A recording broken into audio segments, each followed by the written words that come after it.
What's more evil, demons attacking people and sending them to hell, or human beings trying to use the fear of those demons to control others? That question and crazy premise is at the heart of Hellbound, Netflix's latest offering of South Korean horror. I would like to welcome you all to the new world. Faith and fear are at the heart of Hellbound. The show begins with an unimaginable premise. Seemingly ordinary people are visited by a supernatural apparition who tells them that they have been marked for death and will be taken to hell at a certain date and time. When the said time arrives, a team of demons emerges from the ether and violently incinerates the victim. You know they say it's some kind of warning to everyone. Two separate religious movements claim that those who receive the decree are sinners, and that the condemnations are an act of God, who's trying to show humanity the true path of righteousness. The New Truth Society works to make sure the public is aware of what is going on by trying to document and broadcast the supernatural events. Meanwhile, the Arrowhead is a fanatic and violent cult who believes God is pointing out the sinners, and wants his followers to take matters into their own hands. But midway through the 6-episode season, there's a shocking revelation. Chairman Jung Jin-soo, the leader of the New Truth Society, admits that he knew about the demons before the rest of humanity because he had been marked for death 20 years before the events of the show.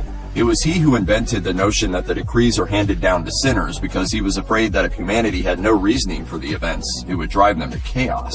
He takes that secret to the grave, and the New Truth Society grows in popularity. However, years in the future, a child is born that threatens to upend the vice grip they have on society. Welcome to hell. As Hellbound Season 1 careens toward its conclusion, the attention of most of the main players is turned to the newborn baby of a skeptical TV producer named Bae Young-jae and his wife Song So-young. Shortly after the child is born, it receives the decree that it will be taken to hell. On top of being devastating news to the parents, this is a serious blow to the New Truth Society. It can happen to any one of us. It's not about punishing or about being punished.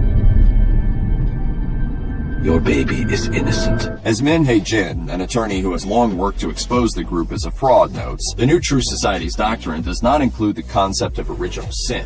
They've convinced their followers that only those who have actively committed sins in their life are given the decree.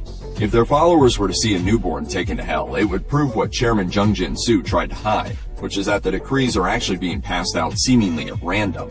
This is why Min Hae-jin wants the parents to live stream the moment that their baby is taken to hell. If you decide to let us broadcast this demonstration, the baby will save the world. Unlike some other similar shows about religious phenomena, Hellbound makes it very clear from the beginning that there are supernatural forces at play. There's no question that people are being horrifically killed by smoke demons, but nobody actually knows what the demons are, or why they chose the people they chose. The New Truth Society and the Arrowhead, who are not officially linked but often secretly collaborate, use the idea that the demons only come for sinners to try and control society. Their assumed morality also allows them to violently silence non-believers. That is why when both groups find out about the newborn baby that is marked for hell, each tries to stop the public from finding out. Although both the New Truth Society and the Arrowhead try to find the condemned child, they aren't able to intervene in time. Song So-young brings her baby into the courtyard of an apartment building and asks the residents there to witness the child being taken to hell. However, when the demons actually arrive, neither parent can face the horror of watching their baby be tormented and killed. They hug the infant between them as the demons descend, and when the family is zapped, both parents are incinerated, but the baby is left unharmed. This is a very profound moment, as up until now, we've never seen a case where the decree wasn't fulfilled. That isn't lost on the character known as Skull Mask, an extremely zealous live streamer who once acted as the de facto leader of the Arrowhead. But why is the New Truth not disclosing who the sinner is and what that sinner did to deserve to go to hell? Huh? What do you think, my friends? He arrives on the scene having received a decree that he will be taken to hell shortly after the baby. With some influence from the New Truth Society, he's interpreted that the baby's condemnation is a mistake, and that he's been chosen by God to correct the error by keeping anyone from seeing as the baby is sent to hell. When he sees that the child is still alive, he tries to kill it in a bit of confusion.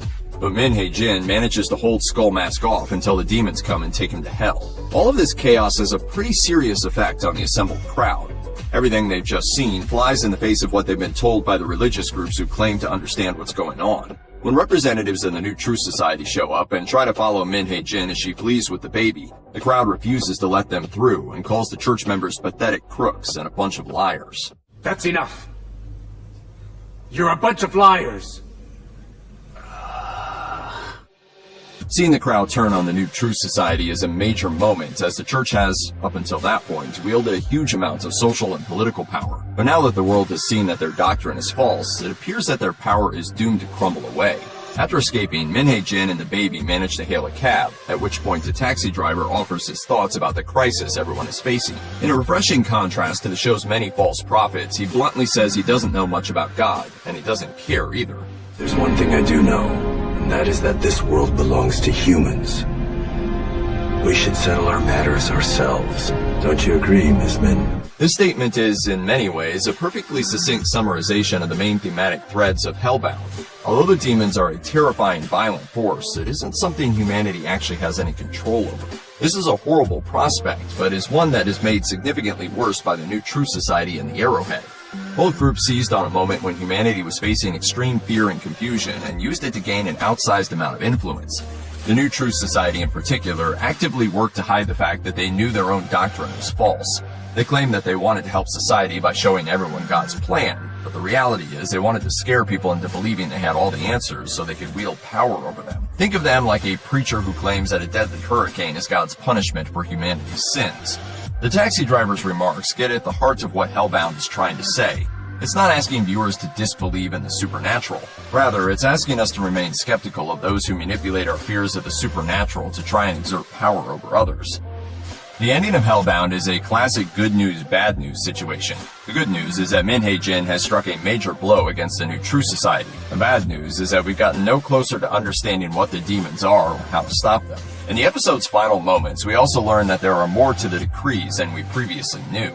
The finale ends in a museum dedicated to Park Jung-ja, a woman who was taken by the demons during a live television broadcast that helped the new Truth Society prove their claims. The house she was taken in has been preserved, along with her charred remains, which are kept under a plexiglass case. As the camera zooms in on her skeleton, it begins to shake, and after a few intense moments, Park Jung-ja is reanimated and seemingly brought back to life. This cliffhanger implies that there are plans for another season of Hellbound, and it also hints at what that season may explore. While Season 1 focused on the human response to the arrival of the demons, we don't actually learn much about the phenomenon itself. By introducing this new wrinkle to the process, that those condemned to hell may eventually be resurrected, the show is perhaps indicating that if there is a Season 2, we might be digging deeper into the actual mythology of the demons themselves. Why was Park Jung-ja resurrected? What will she have to say about what she experienced? And while we're at it, why was the baby spared by the demons?